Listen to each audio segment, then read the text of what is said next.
কংগ্ৰেছ চৰকাৰ আহিলে বন্ধ হ'ব অৰুণোদয় আঁচনি। অৰুণোদয় আঁচনিৰ সলনি আহিব নলখিমী আঁচনি। প্ৰতিমাহে 9 তাৰিখে একাউণ্টত সোমাব ৩,০০০ টকাকৈ। জাতি ধৰ্ম বৰ্ণ কোনো বিচাৰ নকৰাকৈ নলখিমী আঁচনি দিম। মুখ্যমন্ত্ৰীয়ে বাছি বাছি মানুহক অৰুণোদয় আঁচনি দি আছে। 2026ত অসমত আমাৰ চৰকাৰ আহিব, আমি অৰুণোদয় বন্ধ কৰি নলখিমী আঁচনি আৰম্ভ কৰিম। মন্তব্য প্ৰদেশ কংগ্ৰেছৰ সভাপতি ভূপেন বৰাৰ। যি ধৰণে ব্যাপক লুণ্ঠন আৰু দুৰ্নীতি হৈছে, লোন লৈ পেলাই এখন ধাৰুৱা চৰকাৰৰ দিনত ইয়াতকৈ বেছি কি আপুনি আশা কৰিব পাৰে? আৰু আজিৰ পৰা অৰুণোদয় আৰম্ভ কৰিছে মুখ্যমন্ত্ৰীয়ে।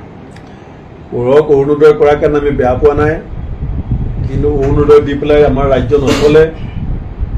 আমাৰ এতিয়া 12,600 চাকৰিৰ বিপৰীতে 32 লাখে এপ্লাই কৰিছে। সেই 32 লাখৰ 12,600 বাৰু চাকৰি পাব, বাকীখিনি কথা মুখ্যমন্ত্ৰীয়ে ভাবিছে নাই পাবা? আমি সেইখিনি কথা চিন্তা কৰি আছোঁ। আৰু আমাৰ চৰকাৰ যেতিয়া 2026 চনত আহিব, আমি অৰুণোদয় বন্ধ কৰি আমি নলখিমী আঁচনি প্ৰৱৰ্তন কৰিম। মুখ্যমন্ত্ৰীয়ে বাছি বাছি বিজেপি মেম্বাৰশ্বিপ ল'লেহে অৰুণোদয় দি আছে। এতিয়া বিজেপি মন্ত্ৰী MLA বিলাক মিটিঙলৈ গ'লে মানুহ নহয়, ফৰ্ম দি পেলাই ফৰ্ম দিম বুলি কৈ মিটিঙলৈ মানুহ গোটাবলগীয়া হৈছে। কিন্তু আমাৰ কংগ্ৰেছৰ নেতৃত্বত যেতিয়া বিৰোধী চৰকাৰ আহিব, আমাৰ যেতিয়া চৰকাৰ হ'ব, তেতিয়া আমি নলখিমী প্ৰতিটো পৰিয়ালক জাত পাত ধৰ্ম ভাষা বিশ্লেষণ নকৰাকৈ প্ৰত্যেকগৰাকী পাবলগীয়া মহিলাক আমি 3,000 টকাকৈ প্ৰতি মাহৰ 9 তাৰিখে নলখিমী দিম।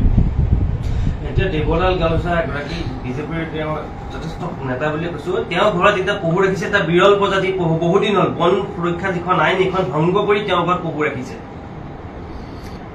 যিখন ৰাজ্যত মুখ্যমন্ত্ৰীয়ে কাজিৰঙাৰ জীৱ জন্তুক আদবানীৰ ঘৰ শুৱনি কৰিবৰ কাৰণে পঠাই দিয়ে, এতিয়া হিমন্ত বিশ্ব শৰ্মাৰ যেতিয়ালৈকে মুখ্যমন্ত্ৰী থাকিব, কাজিৰঙাৰ দুষ্প্ৰাপ্য বন্যপ্ৰাণীক যেতিয়া তেওঁ আম্বানী ঘৰলৈ পঠিয়াব পাৰে, গতিকে তেওঁৰ নেতৃত্বত এনেকুৱা ধৰণৰ ঘটনা ঘটিব পাৰে।